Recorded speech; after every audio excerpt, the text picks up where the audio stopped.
आता आपण काही चालू घडामोडी बघणार आहोत, ज्या MPSC पूर्व परीक्षा 2025 जी 9 नोव्हेंबरला शेड्यूल आहे त्याकरता उपयोगी ठरतील.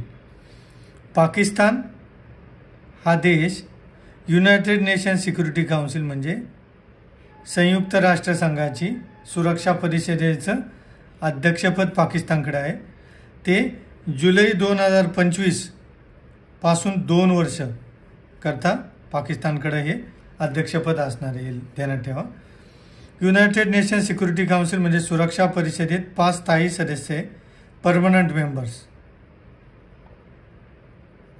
आणि अस्थायी नॉन परमनंट मेंबर 10 आहेत. हे 2 वर्षाकरता असतात हे 10 मेंबर्स. त्या या 10 मेंबरचं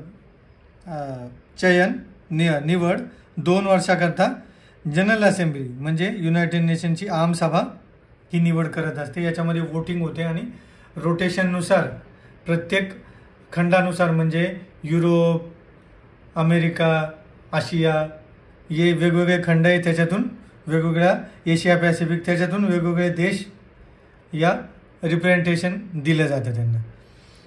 आपल्या भारताची 8 वेळा आत्तापर्यंत अस्थायी सदस्य म्हणून नेमणूक किंवा निवड आजवर झालेली आहे. त्यामुळं हा टॉपिक फार महत्त्वाचा ठरतो. पाकिस्तानकडे सुरक्षा परिषदेचं अध्यक्षपद आहे हा टॉपिक. याच्यानंतर पुढे जाऊया. G7 परिषद 2025ची G7 ही जी परिषद आहे ही अल्बर्टा कॅनडामध्ये झाली 16 ते 17 जूनच्या दरम्यान. Bharat one of the invited country होता आणि मीटिंगला उपस्थित राहिला. G7 हा 7 श्रीमंत देशांचा ग्रुप आहे. या ग्रुपची स्थापना 1975ला झाली. जागतिक तेल संकटाच्या पार्श्वभूमीवर जे 1970मध्ये जे गल्फ वॉर वगैरे झालं म्हणजे या मिडल ईस्ट कंट्रीजमध्ये इराक, इराण आणि बाकीच्या ज्या संयुक्त अरब अमिरात, दुबई इत्यादी कंट्रीजमध्ये जेव्हा युद्धाची परिस्थिती निर्माण झाली त्यावेळेस तेलाच्या किमती वाढल्या. त्यामुळे आर्थिक धोरणं या G7 कंट्रीज एकत्र येऊन त्यात त्यांनी ठरवायला सुद्धा सुरुवात केली. G7 कंट्रीजमध्ये United states, England, France, Italy, Germany, Canada इत्यादी देश आहेत.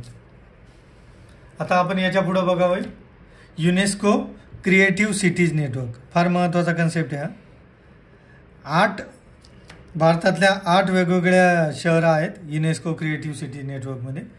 त्याच्यामध्ये तुम्ही बघू शकता कोझिकोड आहे साहित्याकरता, ग्वालियर आहे संगीतकरता, जयपूर आहे हस्तकला आणि लोककलाकरता, वाराणसी आहे संगीताकरता, चेन्नई आहे म्युझिक करता,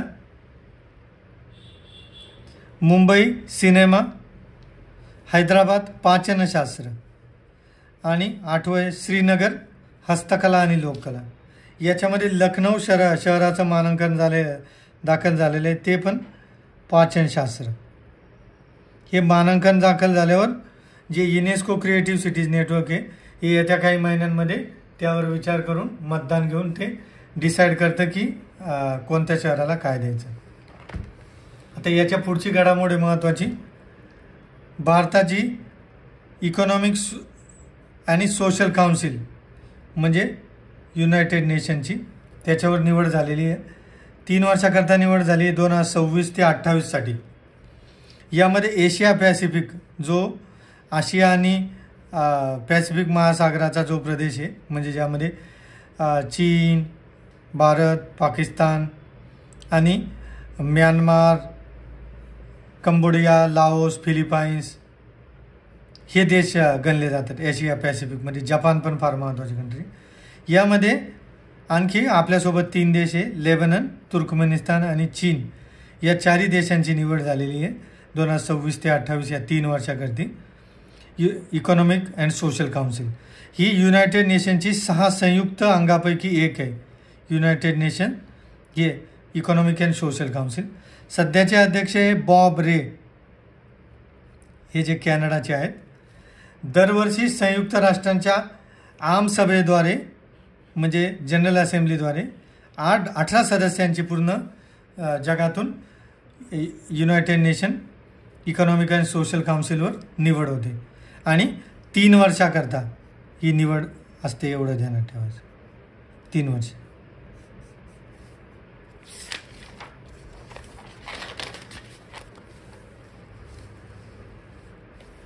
आता आपण इलॉन मस्क हे जे अमेरिकन सिटिझन आणि जगातील सर्वात श्रीमंत व्यक्ती आहे त्यांच्याबद्दल माहिती घेऊयात. त्यांनी द अमेरिका पार्टी स्थापन केली 5 जुलै 2025ला. त्याआधी डोनाल्ड ट्रम्प ॲडमिनिस्ट्रेशनमध्ये ते डिपार्टमेंट ऑफ गव्हर्नमेंट इफिशियन्सीचे प्रमुख होते, हे लक्षात ठेवा. ट्रम्प यांना निवडून आणण्यासाठी खूप मोठी भूमिका त्यांनी बजावली. ते ट्विटर, जे आधीचं नाव होतं आणि नाव एक्स, ही जी मायक्रो ब्लॉगिंग वेबसाईट आहे, मायक्रो ब्लॉग आहे, यावर तुम्ही मायक्रो ब्लॉगिंग ॲप और वेबसाईट, याच्यावर तुम्ही सोशल मीडिया म्हणजे छोटंसं अकाउंट उघडून तुम्ही तुमचे मतं मांडू शकता, लिहू शकता. याला मायक्रो ब्लॉगिंग वेबसाईट आहे. ट्विटर आधीचं नाव होतं ना, आता एक्स हे नाव आहे. त्याच्यापुढं WHO उपक्रम एक आहे महत्त्वाचा, 3x35 WHO. त्याच्यामध्ये वर्ल्ड हेल्थ ऑर्गनायझेशन, जागतिक आरोग्य संघटना, यामध्ये जागतिक आरोग्य संघटना याचं हा प्लॅन आहे 3x35. याच्यामध्ये हानिकारक उत्पादनांचा वापर कमी करायचा आहे. हानिकारक उत्पादनं कोणती आहे? अल्कोहोल, तंबाखू आणि साखरयुक्त म्हणजे कार्बोनेटेड ड्रिंक्स, म्हणजे जे पेप्सी, कोको कोला, त्याला पण साखरयुक्त पेय म्हणतो आपण, लिम्का वगैरे.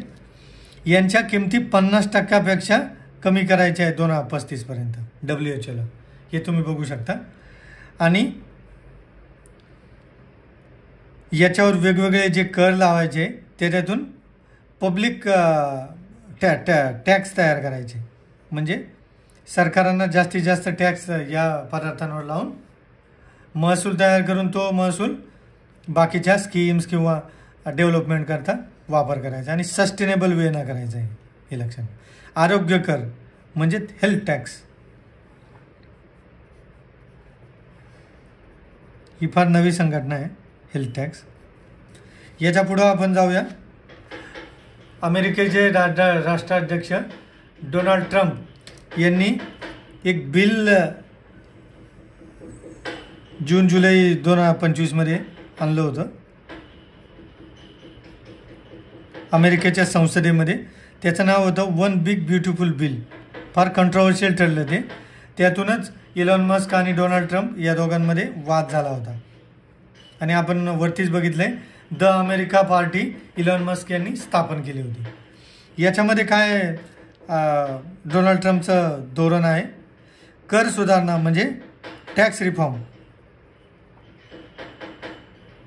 खर्च कपात म्हणजे स्पेंडिंग कट,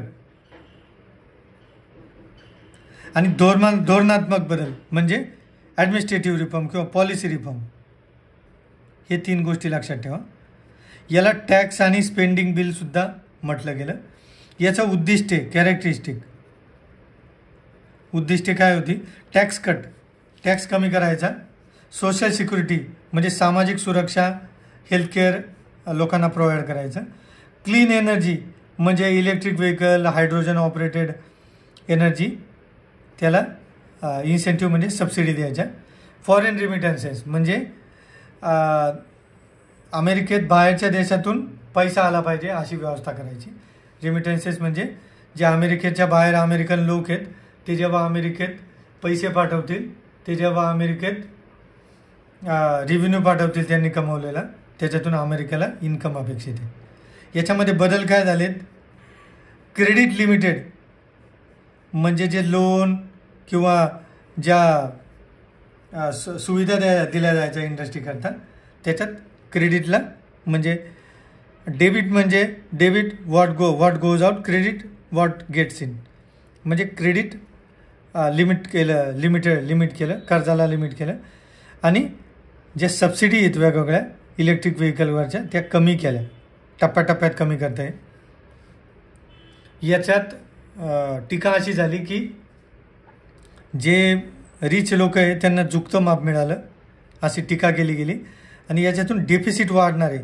गव्हर्नमेंटचा खर्च वाढल्यामुळं डेफिसिट म्हणजे तूट वाढणार आहे, सरकारी तूट, वित्तीय तूट वाढणार आहे.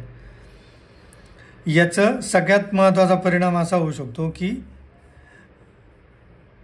आपल्या भारत जो विकसनशील देश आहे, डेव्हलपिंग कंट्री आहे, त्याच्यात हे रेमिटन्सेस यायचे किंवा बाहेरून अमेरिकन रेव्हेन्यू भारतीय लोक पाठवायचे, त्याच्यातून भारतात येणारा पैसा कुठं ना कुठं हे जे बिग टॅक्स स्पेंडिंग बिल आहे यातून कमी होऊ शकतो.